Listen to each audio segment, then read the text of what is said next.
기도드리겠습니다. 일상이 우리들을 삼키는 세상에서 오늘도 주의 말씀 앞으로 저희들을 인도하시고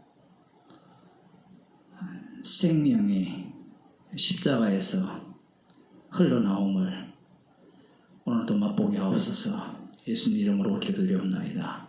아멘. 하나님 말씀 마태복음 10장 23절 말씀입니다. 23절부터 보도록 하겠는데요.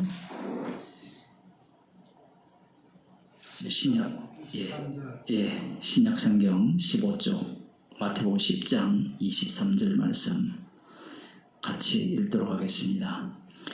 이 동네에서 너희를 핍박하거든 저 동네로 피하라. 내가 진실로 너희에게 이르노니 이스라엘의 모든 동네를 다 다니지 못하여서 인자가 오리라. 아멘.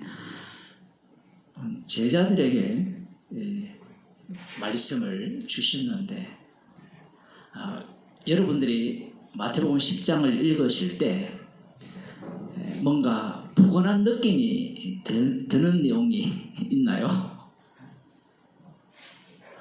참 읽어보니까 포근하다, 따뜻하다, 이러한 어떤 느낌이 드는 말씀이 있으면 참 좋다라고 생각이 들지 모르지만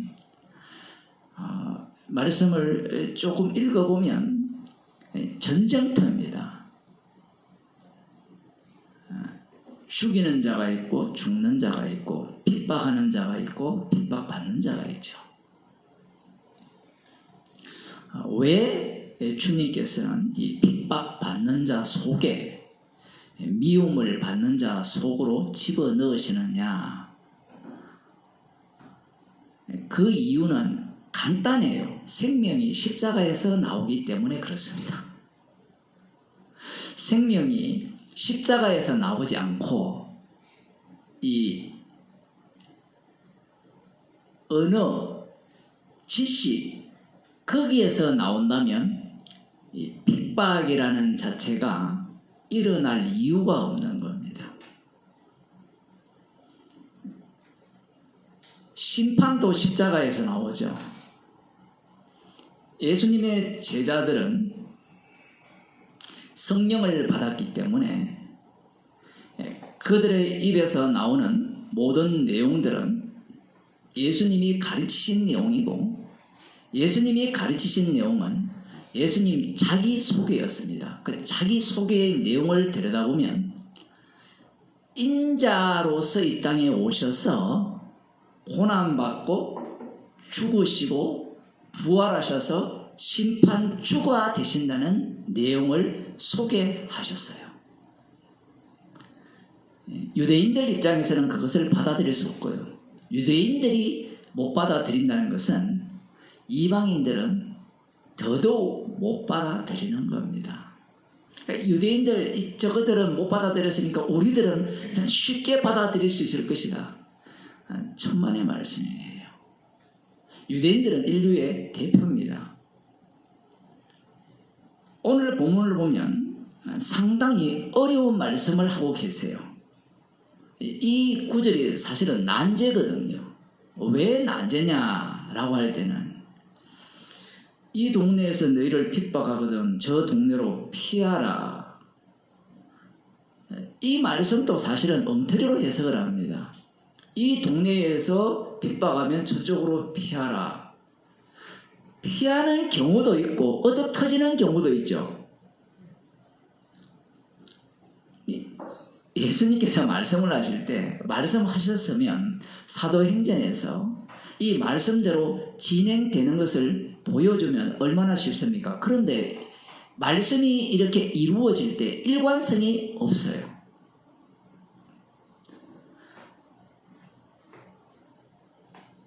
중요한 것은 예수님의 말씀은 예수님이 이루시거든요. 그렇다면 제자들은 복음을 전하면서 성령의 인도하심을 따라서 이 동네에서 복음을 전할 때 그 동네에서 너희를 핍박하면 저 동네로 피하고, 이 피하고라는 말씀 속에 무엇이 담겨 있느냐라고 하면 핍박을 받고 돌에 맞고 죽어야 된다라는 내용을 담고 있어요.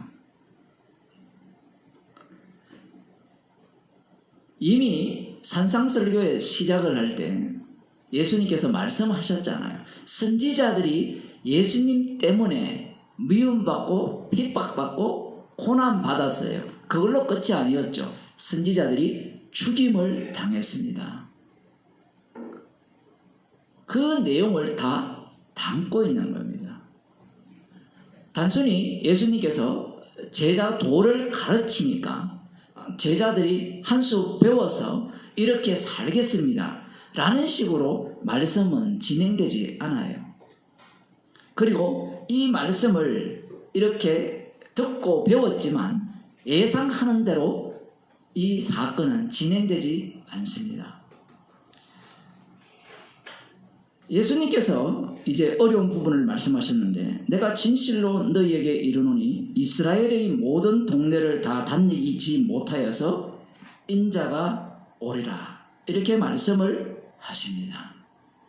이 말씀에 대해서 어떻게 해석을 하느냐. 이스라엘의 모든 동네를 다니지 못해서 인자가 온다라고 할 때 이 인자가 오시는 의미가 어떤 의미냐라는 겁니다.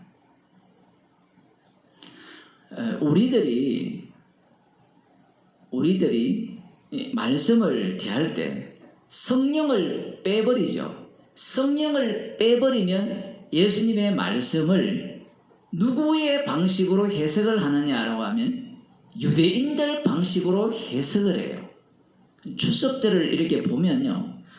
모든 해석이 유대인들의 방식입니다. 역사적 해석을 바탕으로 하고 있죠. 그러면 이렇게 질문을 해봅시다. 다니엘서에 보면 인자가 구름 타고 온다라고 했거든요. 그러면 구름 타고 온다라는 오신다라는 그 말씀을 문자대로 이루어지려면 예수님이 구름 타고 오셔야 되죠. 구름 타고 가셨어요. 안 맞잖아요. 그리고 에스겔 선지자를 통하여서 예언한 에스겔 성전은 예수님의 몸을 증거하고 있잖아요. 그 출석한 사람들이 다 알거든요. 물론 그런 사람들 중에 제3성전이 세워질 것이라고 기대하면서 예루살렘을 소망하는 자들이 있습니다만 그렇지 않는 자들도 그렇게 보는 겁니다. 예수님의 몸된 성전을 가리켜서 에스겔 성전이 이 실물로 소개를 한 거예요. 하나님 나라도 마찬가지죠. 하나님 나라도 이 땅의 방식으로 소개를 했습니다. 구약의 선지자들이. 그런데 예수님이 말씀하시는 하나님 나라는 이미 너희 가운데 이루어졌다라고 하죠. 눈을 갖고 있는 자들은 도무지 볼 수 없는 하나님 나라. 눈을 갖고 있는 자들은 도무지 알 수 없는 성전이에요. 성령을 받은 자만이 예수님의 몸을 성전으로 받아들이죠. 이 받아들이는 것도 어려운 이야기입니다. 예수님의 몸이 성전이 되면 우리는 죄인 중에 괴수가 돼요.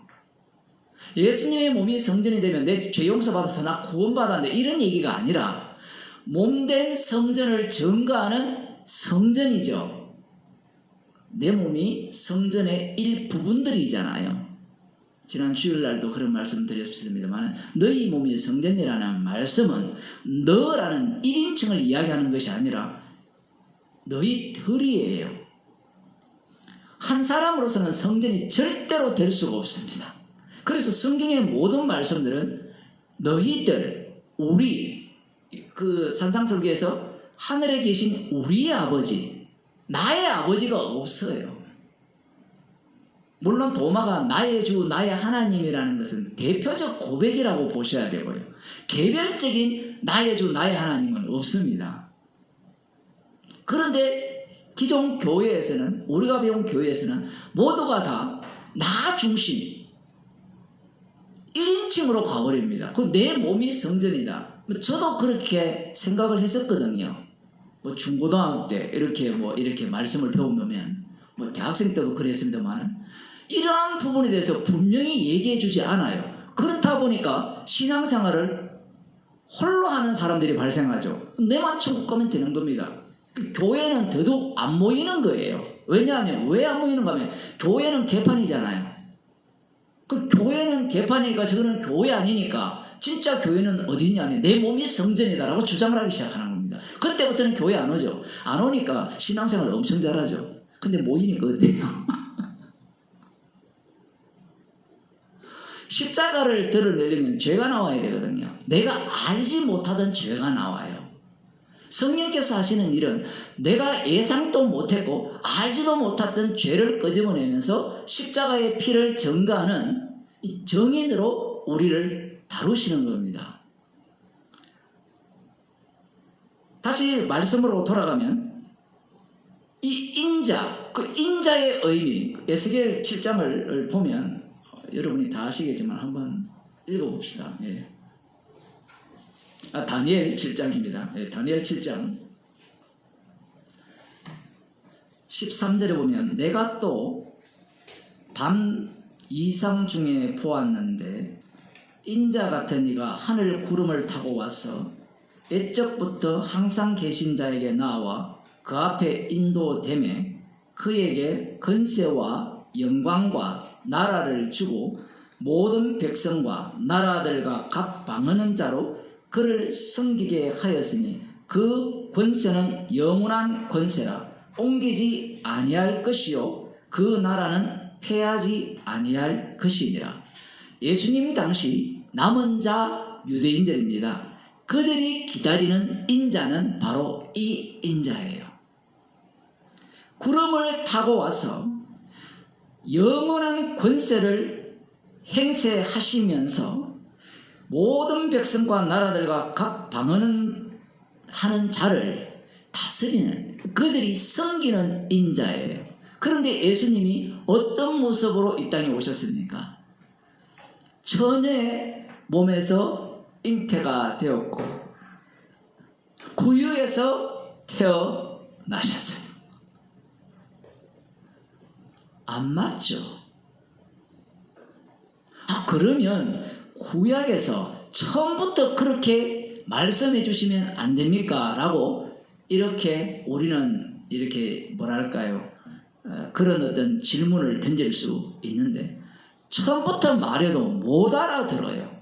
예수님께서 유대인들에게 말씀하셨거든요. 네가 누구냐? 처음부터 말하였다 라고 하니까 무슨 말을 했느냐 이게 못 알아들어요. 이미 천지 창조 때부터 말씀을 하셨거든요. 모든 만물 속에서 분명히 그를 보여 알게 하게 하셨어요. 문제는 선악과를 먹었잖아요. 성경을 문제 삼는 그러한 어떤 습성이 우리에게 있잖아요. 그 설교를 들어보면 하나님께서 그렇게 말씀을 해주시면 얼마나 듣기 쉽습니까? 라는 생각을 하시잖아요. 풀어주면. 왜 그런 생각이 드느냐라고 할 때는 이 성령을 빼버리기 때문에 그래요. 성령께서 일하실 때는 이 언어를 갖고 일을 하시거든요. 실제 상황을 갖고 일을 하시는데 실제 상황 속에 주님께서 일을 하시면서 뺄 걸 빼버리고 그 속에서 주님께서 하시고자 하는 말씀을 남겨버립니다. 그러면 육에 속한 자들은 그것을 아무리 봐도 알 길이 없는 겁니다. 야곱이 이스라엘이 되었을 때 형 에서가 이스라엘에 합류합니까 안 합니까? 안 하죠. 왜? 안 보이기 때문에 그래요.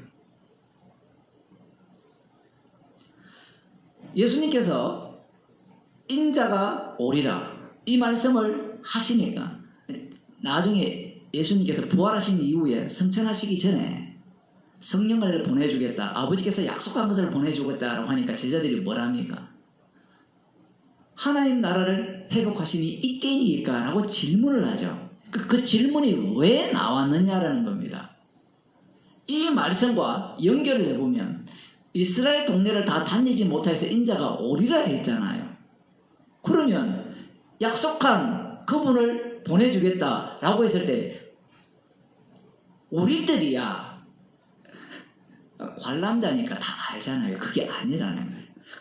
근데 문제가 뭔가 하면 다 알아도요. 성령을 받지 못하면 그걸 몰라요. 제자들은 예수님의 말씀을 못 알아듣죠. 성령이 오기 전까지는 자기들이 무슨 질문을 했는지 예수님의 말씀이 어떤 의미인지를 전혀 알지를 못하는 겁니다. 이스라엘의 모든 동네를 다니지 못하여서 인자가 오리라. 이 말씀의 의미를 아무리 해석을 해도 답을 찾을 수 없어요. 왜 답을 찾을 수 없느냐고 할 때는 이스라엘의 모든 동네를 다니지 못해서 인자가 오리라고 하는 순간 이 땅에 있는 모든 인간들은 어디에 관심을 갖느냐라고 할 때는 언제 오십니까? 이 관심을 가져요.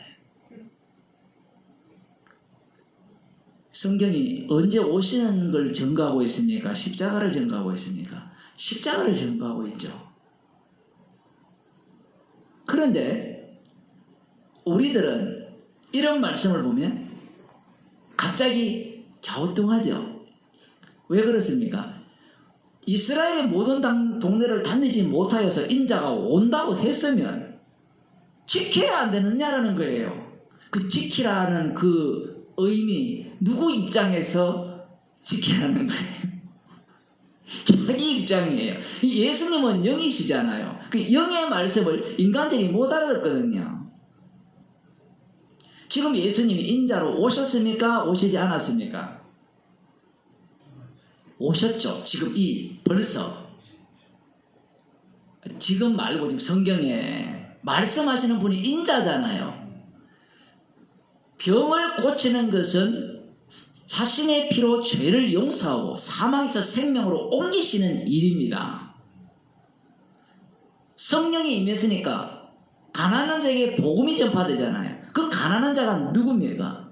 주님이 구원한 자가 가난한 자가 되고, 주님이 구원한 자가 죄용산 자가 저는 자가 되고, 주님이 죄용산 자가 죽은 자가 되는 거예요. 말씀이 그렇게 다 바뀌어버립니다. 갓난아기로 구유에 태어나셨지만 이미 예수님은 인자로 오신 거예요.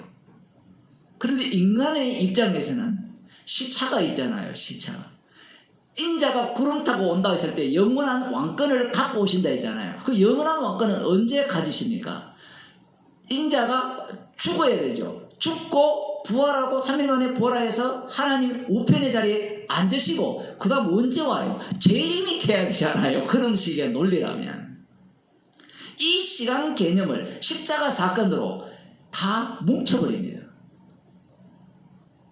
예수님이 오셨다는 자체가 이미 인자가 오신 거예요. 문제는 왜 이렇게 말씀을 하시느냐라고 할 때는 성령 받은 자들만이 알아듣도록 말씀을 하시기 때문에 그래요. 이렇게밖에 표현이 안 돼요. 왜냐하면 성령 받지 못한 자의 관심은 오직 어디에 있는가 하면 인자의 오심이 있죠. 인자의 오심이 있다라는 말은, 거기에 관심이 있다라는 것은 어떤 의미를 담고 있어요?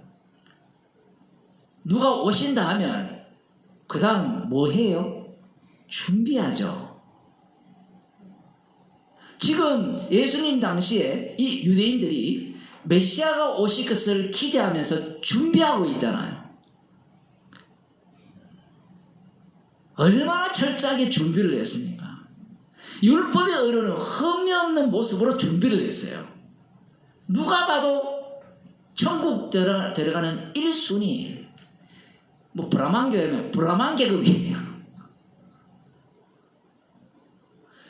신과 합일된 계층이잖아요. 표현을 하면. 그게 바리새인과 서기관들입니다. 그들은 준비가 된 거예요. 예수님이 그러한 인간의 마음을 아시기 때문에 이 동네에서 이스라엘 모든 동네를 다니기 전에 인자가 오리라고 말씀하는 순간 성령을 받지 못한 자들은 욕망이 작동을 하죠. 언제 오십니까? 사람들은요, 지금도 예수님이 언제 오시느냐에 대해서 관심이 많은 사람들이 많아요. 그것 갖고 밥벌이 하는 목사들도 많잖아요. 우리가 모르는 그런 세계가 너무너무 많거든요. 그러면 그런 사람 말에 왜 넘어가느냐라고 하면 오실이라고 했을 때 제자들은 못 알아들었다. 여러분들만 알아들을 수 있다. 라는 식으로 해석을 하면서 뭔가 비법이 있는 듯이 설명을 해 나가기 시작하는 거예요. 징조가 있을 것이고 나중에 마태복음 24장에 보면 그 백날 해석에도 주님의 말씀은 우리가 거기에 해석을 해서 거기에 합류를 할 수 없어요. 왜 제가 이 말씀을 드리냐면 구약에 하나님께서 아브라함과 이삭에게 약속을 하셨잖아요. 요셉에게 꿈을 꾸게 하셨잖아요. 그 꿈 그리고 약속하신 내용들을 아브라함과 이삭과 야곱이 이루었습니까? 누가 이루었죠? 그 약속을 받은 자들은 오히려 약속을 해방하는 회방꾼으로밖에 드러나지 않았습니다. 심지어 요셉조차도 꿈을 갖고 이 정도 되면 내가 이제 뭔가 그 꿈이 이루어질 것이지 않겠느냐. 그 왕의 그 신하들이 갇히는 그 감옥 속에서 꿈을 해석해주고 그 꿈을 해석해준다는 말은 그걸 갖고 뭔가 자기가 꿈 해석과 연결 지어 보는 겁니다. 이때다. 근데 잊어버리잖아요. 율법을 주시죠. 율법을 주시면 이스라엘 백성들이 율법을 이루어냅니까? 못 이루어내죠. 그러면 사사들을 세워서 이스라엘을 구원했지만 그들이 하나님 말씀으로 돌아옵니까? 안 돌아옵니까?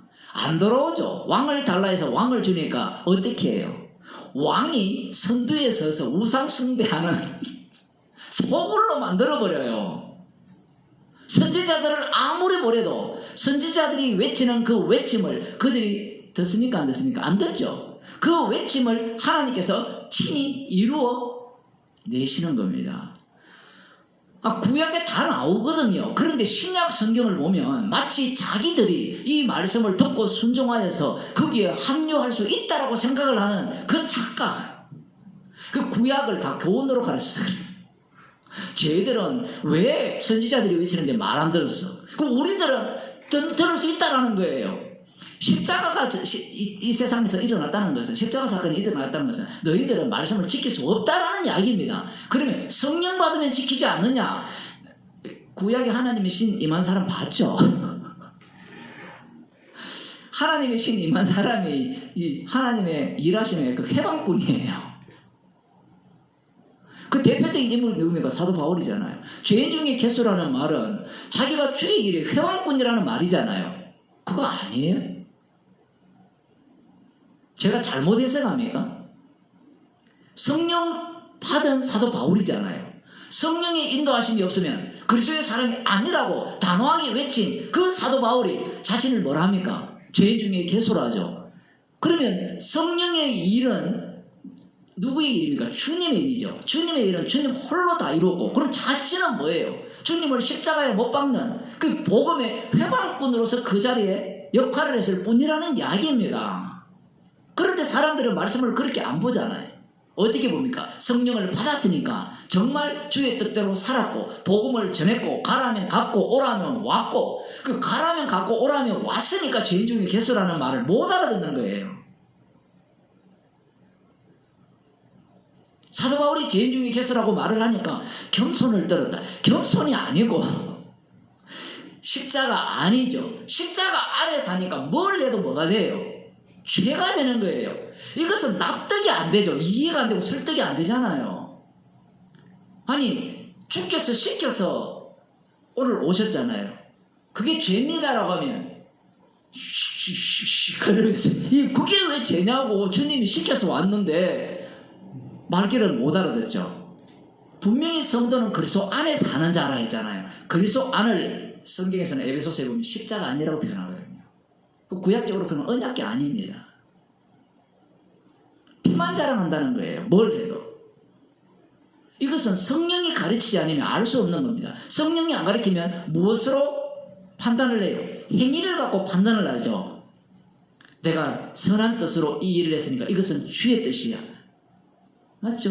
그러면 이것은 성령의 일이 되죠. 성령의 일이 되면 그때부터 어떤 태도가 나오는 거면 너 내 말 들어 이러라고.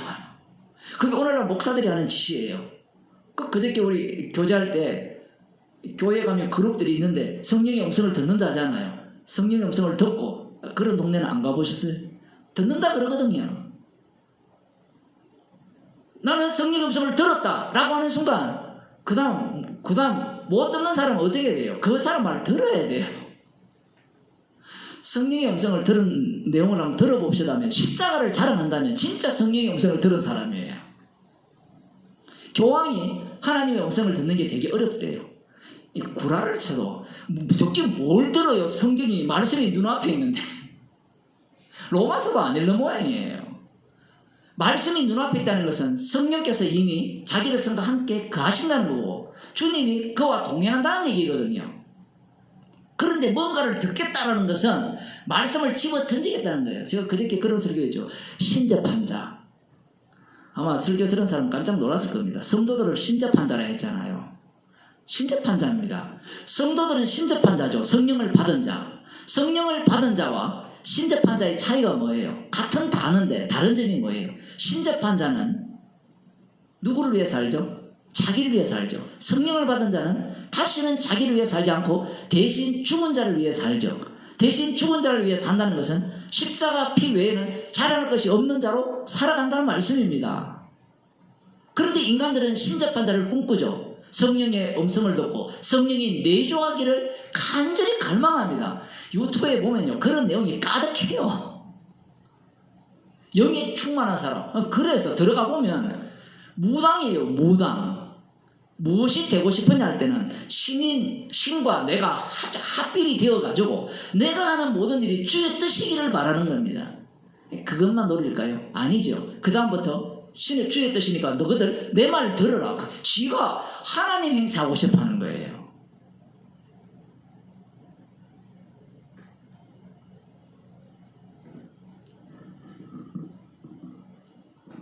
모든 동네를 다 다니지 못해서 인자가 오리라는 말씀은 성령 받은 자에게는 이미 이 말씀이 이루어진 거예요. 그런데 이루어졌는데 어떤 식으로 이루어지느냐. 자 보세요. 이 마태가 성령 받기 전에는 이 말씀을 알아들었습니까? 못 알아들었습니까? 못 알아들었죠. 그런데 성령을 받은 이후에 이 말씀을 어떻게 알아들었어요? 이미 갓난아기로 태어날 때부터 이미 자기 백성을 저희에서 구원할 자잖아요. 그것은 시제를 보면 더 미래로 가 있지만 이미 주님 안에서는 항상 어제나 오리나 동일하고 알파가 오메가 되시잖아요. 그러니 주님 갓난아기 그 자체부터 이미 인자로 오신 겁니다. 그 결과가 뭔가 하면 헤로당과 온 예루살렘이 듣고 소동한 거예요. 헤로당이 그 2살 미만 아이를 다 죽이는 그러한 일들이 발생한 거예요.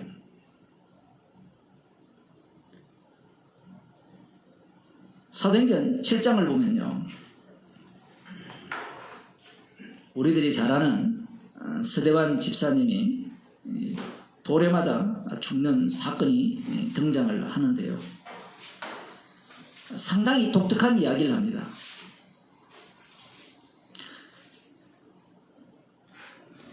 분명히 예루살렘과 온 유대와 사마리아와 땅끝까지 이르러 내 증인이 되리라 말씀을 하셨잖아요. 그리고 오늘 본문에서는 이스라엘의 모든 동네를 다니지 못하여서 인자가 오리라고 말씀을 하셨거든요.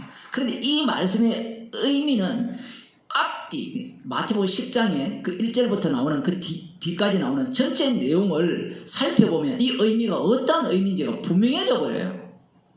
너희들 죽었다 얘기입니다. 자 보세요. 인자가 오리라 했잖아요. 그럼 온다 하면 육에 속한 사람들은 살았다가 되잖아요. 맞죠? 핍박하고 도망가다가 또 핍박하고 또 이 동네 가다가 근데 인자가 온다 했으니까 이제 살았구나. 근데 지금 마태복음 10장에서 살았다는 이야기를 합니까? 죽는다는 이야기를 합니까? 죽는다는 이야기를 하고 있거든요. 지금 서대환 집사님이 복음을 전하니까 저들이 가만히 있지 않습니다. 뭐 다 읽을 수 없고요. 51절부터 봅시다. 목이 곧고 마음과 귀에 할례를 받지 못한 사람들아, 너희가 항상 성령을 거스려 너희 조상과 같이 너희도 하는도다. 목이 곧고 마음과 귀에 할례를 받지 못한 사람들이 누구냐라고 할 때는 율법의 의로는 흠이 없는 자들이에요. 이런 겁니다. 오늘 수요일날 힘들게 2시간 반, 3시간 차를 타고 왔잖아요. 이렇게 왔는데 우리들을 향해서 하시는 말씀이 목이 곧고 마음과 귀에 할례를 받지 못한 사람들아 너희가 항상 성령을 거스려 너희 조상과 같이 너희도 하는도다 라고 하면 뭐라 하겠습니까? 나는 죄인 중에 개수는 인정하겠는데 방금 그 말은 인정하지 못하겠네요. 지금 유대인들의 그 마음이 우리의 마음이에요. 표현을 하면 이 이야기를 들었을 때 이들의 분노가 일어나죠. 한 게 없으면 분노가 안 일어나요. 행한 게 없으면. 여러분이 왔으니까 그 온 게 죄라고 이야기하면 화가 나거든요. 교회라는 게 그래요. 헌금을 안 하면요, 헌금한 게 죄라고 아무리 이야기해도 감이 없어요. 봉사가 죄라고 이야기하면 봉사 안 한 사람은요, 그렇지 당연히 죄지. 근데 자기가 봉사 한번 해보세요. 봉사한 게 죄라고 하면 불쾌해요. 기분이 나쁘거든요. 지금 이 유대인들이 스데반 집사님의 설교를 듣는 사람들이 마음과 귀에 할례를 받지 못했다고 했을 때 이들은 이 신명기 말씀에 따라서 마음을 다하고 뜻을 다하고 힘을 다하여서 여호와 하나님을 섬기는 자들이에요. 우리는 마음과 귀에 할례를 못 받았다는 말을 어떻게 알아듣습니까? 성령을 받은 걸로 이해하죠.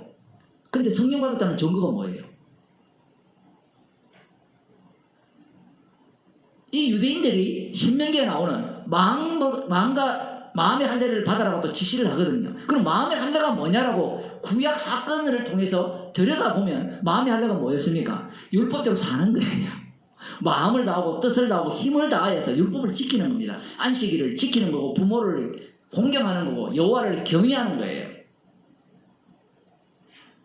소득의 11조를 내는 겁니다. 그렇게 살아가는 그들을 향하여서 마음과 귀에 할례를 받지 못한 사람들, 십자가가 전파된다는 것은 우리는 항상 어떤 자리에 있는 거냐면 마음과 귀에 할례를 받지 못한 자의 자리에 있는 겁니다. 성령 받았기 때문에 우리는 이 단계를 넘었다라고 하면 이 말씀을 우리한테 왜 주십니까? 믿지 않는 자만 듣게 하고 읽으면 되잖아요. 너희가 항상 성령을 거스려 너희 조상과 같이 너희도 하는도다. 성령을 거스린다는 것은 성령은 십자가이신 주님을 전가하죠. 십자가이신 주님을 전가한다는 것은 성령께서는 십자가를 앞장 세우는데 저쪽에서는 화답을 하려면 뭐가 나와야 돼요? 죄인이 돼야 되는데 성령께서는 십자가를 내세우는데 이들은 지 행위를 내세워버리죠. 그 성령을 거스리는 겁니다. 십자가 복음을 전하면 그 앞에 죄인이 되면 되는데 죄인이 되는 게 아니라 나는 성령과 하나가 되었다. 성령을 따라서 행한다라고 해버리죠. 그렇게 되어버리면 이거 성령을 거스리는 겁니다. 너희 조상들은 선지자 중에 누구를 핍박지 아니하였느냐? 의인이 오시리라 예고한 자들을 저희가 죽였고 선지자들을 죽였고 이제 너희는 그 의인을 잡아준 자요 살인한 자가 되나니 너희가 천사에 전한 율법을 받고도 지키지 아니하였도다 하니라. 선지자들이 전가한 그 메시아를 그리스도를 죽였다라는 겁니다. 예수님을 왜 죽였어요?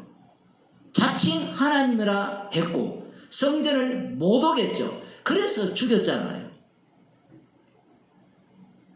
이 유대인의 이 분노에 우리가 좀 공감을 하고 합류를 해줘야 돼요. 안 그러면 성경 말씀이 이해가 안 돼요.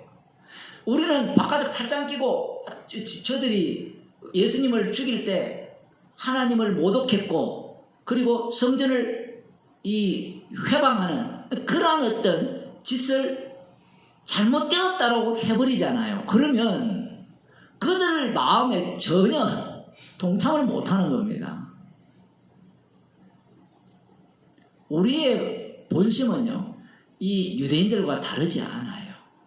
왜냐하면 유대인들이 믿는 여호와는 자신들을 위한 여호와이기 때문에 그래요. 나를 부정케 하는 십자가는 인간은 근본적으로 용납하지 않습니다. 너희들이 그렇게 좋아하는 선지자, 이들은 선지자들을 신뢰하거든요. 우리가 조상 때에 있었다면 선지자의 말을 들었을 것이라고 호언장담하는 자들입니다. 그런데 스데반 집사님이 그 선지자들이 예언한 자를 너희들이 죽였다라는 거예요. 이 말에 대해서 어느 누가 수긍하겠습니까? 수긍을 못하죠. 저희가 이 말을 듣고 마음에 찔려 저를 향하여 이를 갈거늘, 표현이 마음에 찔려 이런 표현이지만 성령께서 역사하시면 마음에 찔려서 어찌할 거라고 회개하겠지만, 지금 여기에서 찔린다는 말은 이 분노가 이 칼로 훅 찔렸잖아요. 그러면 화가 확 치밀어 오르는 겁니다. 더 이상 참을 수 없는 단계에 오르는 겁니다. 저를 향하여 이를 갈거늘, 이를 가는데 여기에 이제 스데반 집사님이 기름을 부어버립니다. 이 말만 안 했으면 돌에 맞아 안 죽어요. 그 말만 안 했으면 별 문제가 없었을 건데, 성령의 인도하심이기 때문에 한번 봅시다. 스데반이 성령이 충만하여 하늘을 우러러 주목하여 하나님의 영광과 및 예수께서 하나님 우편에 서신 것을 보고, 성령이 충만했으니까 스데반 집사님이 보고자에서 본 게 아니잖아요. 보여주셨죠. 즉 예수님이 어느 자리에 계십니까? 하나님의 영광과 및 예수께서 하나님 우편에 서셨죠. 예수님이 주의 자리, 심판주의 자리에 서신 것을 본 겁니다. 십자가 지신 분이 심판주라는 거죠. 지금 사도행전에서 십자가 복음을 전하고 있잖아요. 그러면 십자가 복음이 전파된다는 것은 십자가 지신 그분이 심판주라는 거거든요. 그것을 보고 난 뒤에 그 다음 여러분 같으면 뒤에 성경 안 봤으면 뭐라고 이야기하겠어요? 자, 그걸 보고 난 뒤에 이게 재밌어요. 성경이 우리 같으면 예수님이 하나님 우편에 서신 것을 본다, 이렇게 얘기를 했겠죠. 본대로.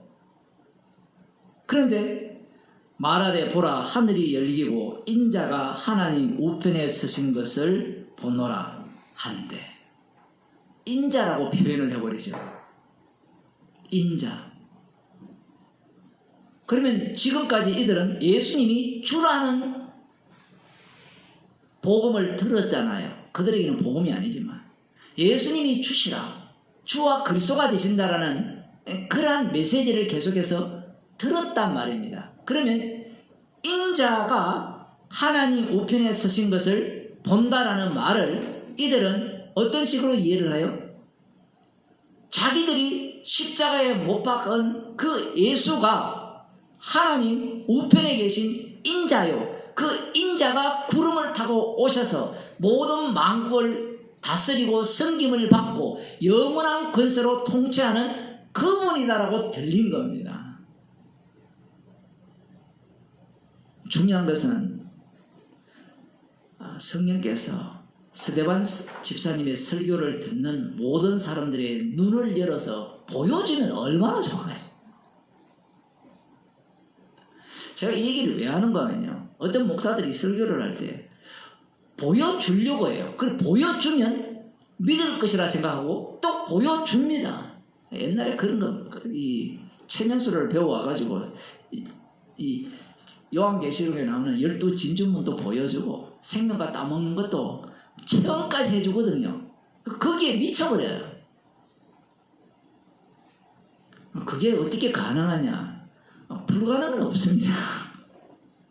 그래서 목사들이 체면수를 배우거든요. 요즘은 뭐 심리학을 다 배우고 경영학도 배우고 별별 걸 다 배우거든요. 큰 교회를 운영하려면 경영학 안 배우면 안 되거든요. 지금 서대반 집사님이 인자가 하나님 우편에 쓰신 것을 보노라. 이스라엘의 모든 동네를 다니지 못하여서 인자가 오리라고 하셨잖아요. 그 서대반 집사님이 복음을 전하잖아요. 전하는데 다 다니지 못했어요. 다니지 못하고 인자가 오는 게 아니라 인자를 봐버리고 본인이 인자 앞으로 소환됩니다.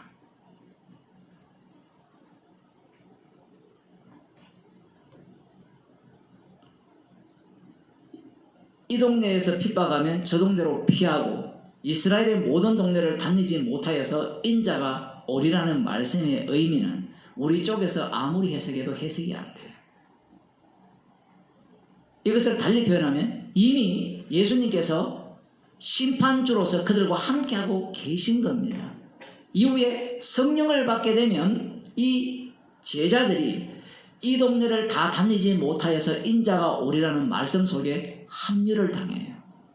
계속해서 그것을 목격하죠. 복음을 전하는 가운데. 우리들이야 최종 심판이라 생각하잖아요. 그렇지 않습니까? 근데 예수님이 십자가에서 다 이루셨다고 하죠.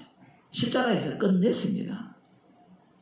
그런데 인간들은 성령이 없기 때문에 십자가에서 끝낸 것을 못 믿죠. 못 믿으니까 무엇을 기대합니까? 저 이후에 재림 때를 기다리는 겁니다. 14만 4천에 들어가기 위해서 애쓰고 노력하는 자들의 그 문제가 무엇인가 하면 성령이 없다는 것을 스스로 증명하는 거예요. 애써서 노력해서 들어갈 천국 같으면 예수님이 이 땅에 왜 오십니까? 성경에서 오늘 같은 이런 부분, 이스라엘의 모든 동네를 다니지 못해서 인자가 오리라 하니까 사람들은 오리라는 그 말씀 속에 자기를 함몰시켜가지고 그래 오면 그분에 의해서 영원히 통치하는 그분에 의해서 구원을 받아야 되지 않느냐? 그럼 구원받으려면 어떻게 해야 되느냐? 예수 믿고 회개하면 안 되느냐? 이런 논리를 펴는 겁니다. 그러면 성경에 보면 예수 믿고 회개만 하면 돼요. 성경 말씀이 그것밖에 없습니까? 수도 없잖아요. 그 모든 내용들을 다 행위로 다 집어넣어버립니다.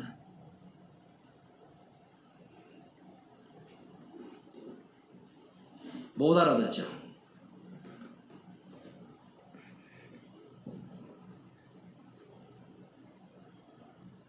정말 이상한 것은 이런 거예요.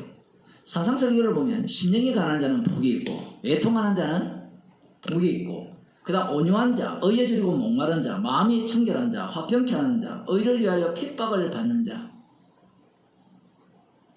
이렇게 살아가는데 미움받을 이유가 있습니까? 그런데 이상하게도 이 온유하고 화평케 한다라는 자가 미움을 받아요. 신기한 일 아닙니까? 지금 서대반 집사님이 하는 이 설교가 이 말씀을 담고 있는 내용입니다. 이렇게 된다면 복음이라는 것은 사람이 이해하고 받아들일 수 있는 내용을 담지 않았다는 이야기예요. 다시 마태복음으로 가서 조금 더 보겠습니다. 10장 24절 제자가 그 선생보다 또는 종이 그 상전보다 높지 못하나니 제자가 그 선생 같고 종이 그 상전 같으면 족하도다. 집주인을 바알세불이라 하였거든 하물며 그 집 사람들이라. 선생님이 주인이 어떻게 될 것이다라는 내용이 아직까지 나오지 않았습니다. 예수님의 이 말씀은 십자가 사건을 두고 하시는 말씀이죠. 그러면 이 제자들은 성령을 받게 되면 어떠한 인생을 살 것이라는 것은 확정되어 버렸습니다. 예수님을 닮아요. 예수님을 닮는다는 말이 두 종류로 나눠집니다. 예수님을 닮는다 했을 때 흔히 교회에 하는 말들은 훌륭한 사람, 인자한 사람, 부처죠. 쉽게 말하면 예수님을 닮았다 하면 부처 같은 사람을 이야기하잖아요. 요즘이야 중들은 막 깡패같이 똥물 퍼붓고 폭행을 향하는 그런 중들도 많고 뭐 목사들도 많지만 예수님을 닮는다 할 때 그런 의미를 담고 있는 겁니다. 그런데 지금 종이 제자가 그 선생보다 또는 종이 상전보다 높지 못하다라는 말은 뭐 더 높다 이런 게 아니라 뒤 구절을 보면 제자가 그 선생 같고 종이 그 상전 같으면 족하다. 스데반 집사님이 종이죠. 예수님의 제자죠. 예수님의 죽으심에 고스란히 합류합니다. 지금 계속해서 하시는 말씀은 핍박과 미움을 받는다는 내용입니다. 그러면 핍박과 미움 그리고 죽음 이런 말씀을 왜 자꾸 하시는가? 아까 제가 처음 시작할 때 말씀드린 바와 같이 생명이 어디에서 나온다 했습니까? 십자가에서 나온다 했죠.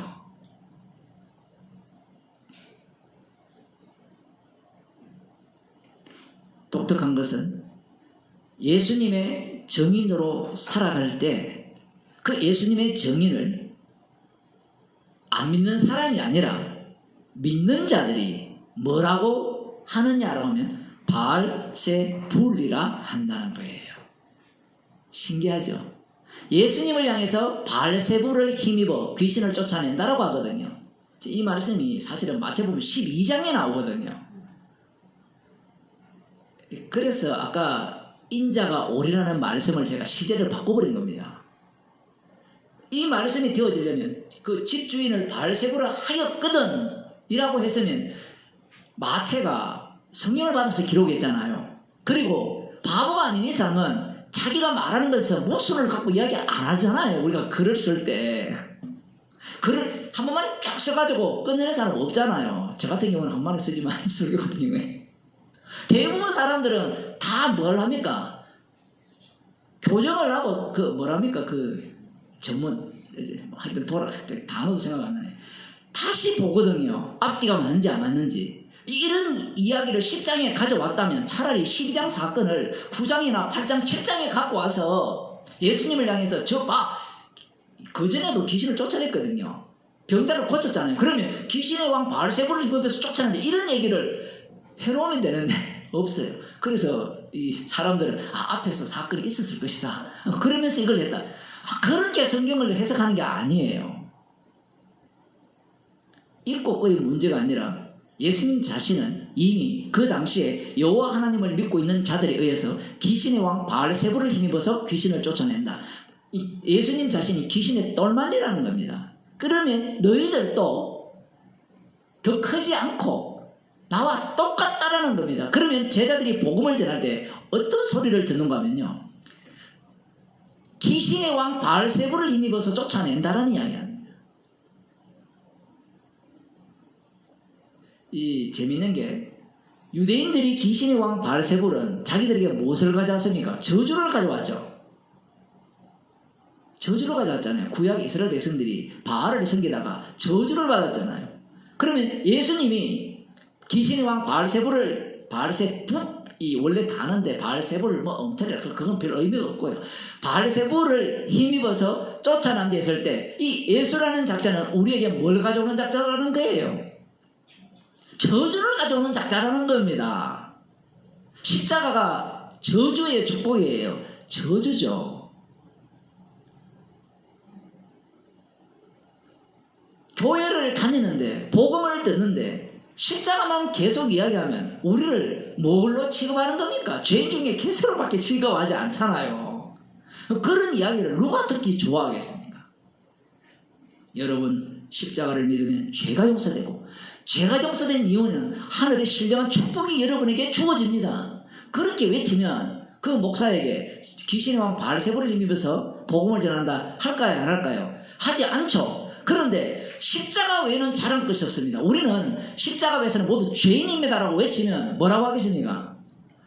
귀신의 왕 바알세불을 힘입어서 설교한다라고 하지 않겠어요?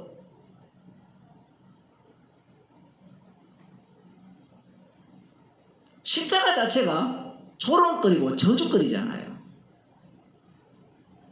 십자가를 내세운다는 것은 나는 병신 쪼다라는 얘기거든요. 십자가를 내세우니까 나는 병신 쪼다가 아니고 괜찮은 인간이다. 이렇게 생각하는 사람들이 있는데 그거는 십자가를 전혀 알지 못하는 자예요. 세리와 창기가 오늘날은 어디로 가버려요? 바리새인의 자리에 가버렸다는 거예요. 예수님이 세리와 창기라 죄인을 부르러 왔다니까 죄인입니다 하면서 자기가 뭐예요? 바리새인처럼 있었는 거예요.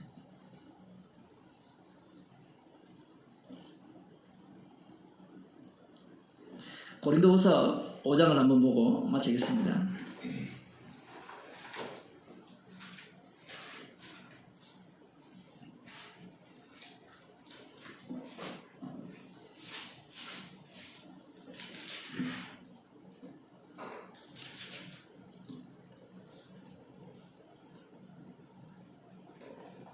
(8절부터) 7절부터 보겠습니다. 우리가 이 보배를 질그릇에 가졌으니 이는 능력의 힘이 큰 것이 하나님께 있고 우리에게 있지 아니함을 알게 하려 함이라. 보배를 질그릇에 가졌어요. 질그릇은 깨지기 쉽다라는 겁니다. 그러니까 우리는 깨져야 된다는 거예요. 조금만 그러면 삐지고 화내고 분노하고. 왜냐하면 보배를 뽐내기 위한 질그릇이거든요. 우리가 사방으로 우겨섬을 당하여도 사이지 아니하며 답답한 일을 당하여도 낙심하지 아니하며. 말 같은 말을 해야죠. 우겨섬을 당했는데 사이지 않았다는 거예요. 이게 말이 됩니까? 그 구약에 그 엘리사와 게하시가 부는 안목 같죠, 그죠? 하나님의 군대가 불말과 불병거가 이 엘리사가 살고 있는 그 지경을 다 보호하고 있는데 그 안쪽에는 누가 있어요? 아람 군대가 포위하고 있죠. 게하시의 눈에는 그게 안 보입니다. 그러면 우리는 그 구약을 상상하면서 살려도 사이지 않고 그러면 하나님의 군대가 우리를 보호할 거야. 보호하죠. 어떻게 보호합니까? 죽으라는 얘기예요. 서대반 집사님을 지금 불말과 불병거가 보호했죠. 불말과 불병거가 보호해야 되는 이유가 있어요. 십자가의 피로 구원한 자는요. 반드시 그 구원을 끝까지 십자가의 피 능력을 전가하는 자로 구원을 종결지어요.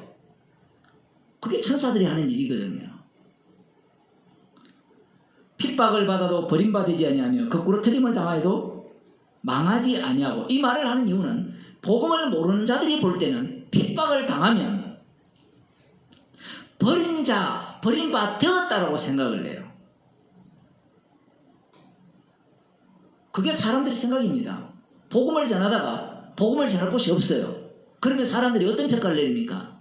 저 사람은 버림을 받았다. 핍박을 받으면 핍박받는 이유가 있을 거야.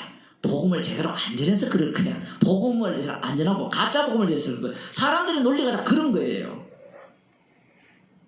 우리가 항상 예수 죽인 것을 몸에 짊어지면 예수의 생명도 우리 몸에 나타나게 하려 합니다. 예수 죽인 것을 몸에 짊어지고 살아요. 내가 살해자다. 십자가 피만 자랑하는 겁니다. 피만 자랑하기 때문에 예수의 생명도 우리 몸에 나타나는 거예요. 생명이 어디에서 옵니까? 십자가에서 오잖아요. 우리 산자가 항상 예수를 위하여 죽음에 넘겨오면 예수의 생명이 또한 우리 죽을 육체에 나타나게 하려 함이니라. 제자도를 가르칠 때 마태복음 10장을 말씀하실 때 핍박, 미움, 이 죽음에 넘기우고 이런 말씀들을 계속하시는 이유가 주님께서 자기 백성에게 성령을 주셔서 자기의 정인으로 삼았기 때문에 그렇습니다. 정인의 특징은 생명이 어디에서 나오는가를 증거하는 자예요. 생명이 어디에서 나옵니까? 예수님의 죽으심에서 나오죠. 그 피에서 나오죠. 그 피에서 나오기 때문에 이미 성도는 산자죠. 성도가 산자 맞잖아요. 그런데 산자는 산자인데 내가 사는 게 아니라 내 안에 누가 살아요? 그리스도께서 사시기 때문에 그리스도의 죽음을 이 성도의 몸속에 반복시키는 겁니다. 그래서 산자가 항상 죽음에 넘겨오는 거예요. 죽음에 넘겨오는 것은 나가 아니죠. 내 속에 사시는 그리스도께서 죽음에 넘겨오고 그 죽음은 무엇을 갖고 옵니까? 생명을 갖고 오는 거예요. 우리는 복음을 어떻게 전합니까? 말만 하면 된다고 생각하잖아요. 근데 성경은 정반대입니다. 말의 지혜로 하지 않아요. 그 말한 것 때문에 어떤 일을 당합니까? 스데반 집사님이 죽임을 당하고 피 흘림을 당해요. 복음은 반드시 십자가 사건의 반복이에요. 피 흘림이 없고 이 죽음이 없는 곳에서는 생명이 나오지 않아요. 사도행전을 보면 성령 받은 사도들이 주님의 고난에 합류합니다. 고난 당했기 때문에 구원받는 자가 일어나는 이야기가 아니라 주님의 십자가에서 주님께서 십자가에서 다 완료했기 때문에 자기 백성에 대한 구원은 철저하게 십자가 사건으로만 구원을 해요. 그래서 주님께서는 이 동네에서 핍박을 하거든 저 동네로 피하고 이스라엘의 모든 동네를 다니지 못하여서 인자가 오리라는 이 말씀 속으로 오리를 합류시키셔서 십자가 사건 속에 우리를 살게 하셔서 생명이 어디에서 나옴을 증거하게 하시고 그 생명은 심판 속에서 나옴을 증거하는 겁니다. 기도하시겠습니다. 하나님 아버지, 십자가에서 생명이 나오고 그 생명은 심판받은 십자가에서 나옴을 들려주심을 감사드립니다. 저희들에게 성령을 주셔서 십자가 사건 속으로 저희들을 이끄시고 우리의 산 몸을 통하여서 날마다 죽음에 넘겨오게 하시고 예수의 생명만이 십자가 피해서 이 죽을 육체에서 증거됨을 감사하는 주의 백성이 되게 해주옵소서. 예수님 이름으로 기도드리옵나이다.